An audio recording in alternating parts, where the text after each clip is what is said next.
Hey guys, today we're going to talk all about the most important tool that you can use when it comes to macro tracking, your food scale. So if you've never tracked macros before or used any kind of dieting template like RP or things like that, you probably aren't that familiar with a food scale and weighing out your food. So there are many ways to measure and track your food. You can use measuring cups, measuring spoons, things like that, but the most accurate way to get a proper measurement of the food that you're consuming is the food scale. So this is the one that I have.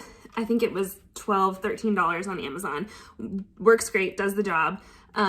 One tip I have for you is to keep one food scale at home and one food scale at work. I have found that this alleviates the trouble of trying to bring it with you, and also you can measure things on the fly. Like there are situations at work where I want to measure and weigh something out, so I'm really happy that I have that there. So that's just a personal preference. Obviously, if you're weighing all your food before you pack it up for work that day, that probably wouldn't be necessary, but just in case, keep one at home and one at work. Anyway, so this is the one that I have. Just a little lowdown of the food scale overall. Normally they'll have two buttons. One will be the on, off, and tare button. So tare means zero out. That's how you're gonna start fresh when you're weighing and tracking. So you have the on, off, tare button, and then you have the unit button. So that will cycle you through all the units. This specific food scale that I will leave in a link to in the comments below. It will cycle through grams, milliliters, fluid ounces, and then like pounds and ounces, that unit of measurement. So you'll just use this button over here to cycle through those. I generally recommend weighing almost everything out in grams. That is the smallest measure or unit of measurement and will yield you the most accurate results. But there are situations where measuring in ounces and milliliters are appropriate. So now I'm gonna walk you through the different ways that you can use your food scale to weigh out your food. The most traditional method when it comes to weighing out your food is simply placing your container on the scale, turning it on. You'll notice that you're in grams, but you can cycle through, like I said, the different units here. We're gonna keep it on grams for now, and we're gonna take this, again, this jar of peanuts that we have, and we're gonna measure out a serving. So we're gonna measure out 30 grams or a quarter of a cup. So simply just drop them into your container until you reach 30. Oh, okay, so that is a serving of these peanuts. So there you go. You would be able to simply, in this situation, scan this barcode into MyFitnessPal and log one serving of these nuts, and you know that that is exactly that. If you were, say, maybe trying to create some kind of trail mix or something like that, I'm just going to use these chocolate chips in this container because that's simply what I have on hand, and it will be easy to add that on top. So say that you want to create a trail mix, you've got your peanuts as your base, and you want to add some chocolate chips or any other topping.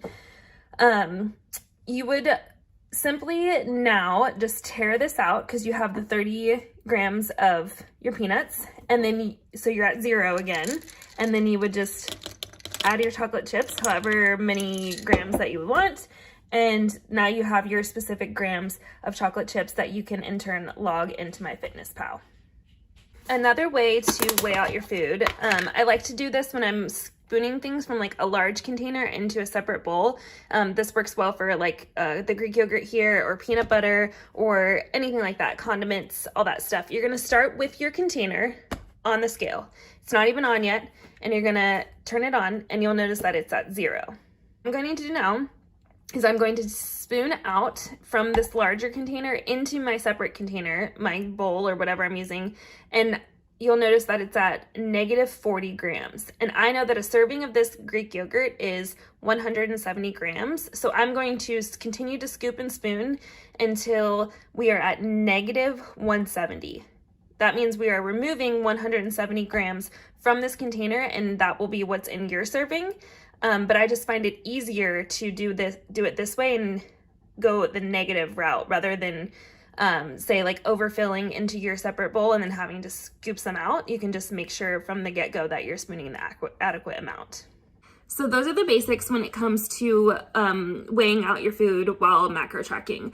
I do have a couple tips and tricks that I want to share with you guys that have made things a little bit easier throughout the years that I've learned. So the first thing, like I mentioned, is to keep a food scale at home and at work. The second thing is I keep a running list in my phone in the Notes app of all the bowls and dishes that I have in my house and their weights. So that way when you're cooking something with your family or you're cooking on the fly and you need to weigh something out, you'll know what the weight of that dish is when needed. So that's really handy when you're cooking, especially if you're cooking for a family and you're cooking larger scale meals rather than like single serving portions. Another pointer is that when you weigh things out, the label, the nutrition label, when you're looking for like serving size and guidance, on the nutrition label, it will be the serving size of that food as it is packaged. So this is a frozen bag of hash browns, and the serving size here is 1 cup or 85 grams, and that is frozen. You're not gonna get the same measurement out of that serving size when it's cooked and heated. A lot of the times when things are heated, they weigh less. So you're gonna need to measure out 85 grams of frozen hash browns, and that will be your serving rather than weighing 85 grams after they're cooked. That is not accurate. On that note, we have in the past received a lot of questions in regards to weighing meat specifically versus in the raw and cooked state. So like I mentioned, when food is cooked, that water is released and it will weigh less. So there's a lot of confusion about, the conversion between cooked and raw weight. I would just suggest that if whatever you decide, that's how you do it. You be consistent with your own personal measurements, and that's all that matters.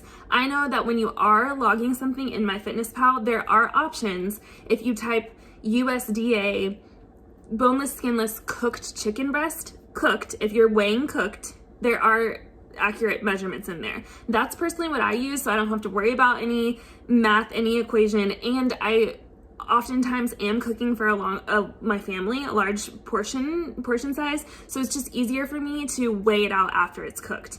Some people find the opposite. They want to weigh things, they want to know from the beginning, when they're measuring it out in the beginning of the cooking process, and so they weigh raw. And like I said, if you choose to weigh raw, I would simply look up USDA raw boneless, skinless chicken breast and log that way. Either is fine, just make sure that you're looking up what you're eating, just make sure you're including raw or cooked in your entry in MyFitnessPal. People also ask if they have to weigh everything. And I personally, as a rule of thumb, in the beginning especially, if the food comes prepackaged in single serving portions, I would not worry about weighing it. If it's a slice of bread, you have the barcode and it says a serving is 1 slice, and I would go with that. Just for sake of, you don't want to overdo it. You don't want to kill yourself weighing and tracking everything that probably is minuscule in the grand scheme of things. I would say that condiments, sauces, butters, nuts, nut butters, things like that, I would weigh those. If you're having a handful of chips or crackers or nuts or anything like that, any kind of snacky food, I would weigh that.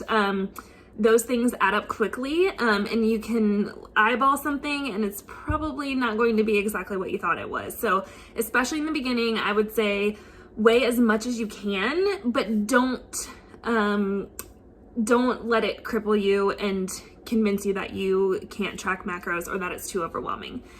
So if you have any questions about using your food scale, if you need any help or guidance, please feel free to reach out to me. I'm here to help, and we got this. You got this.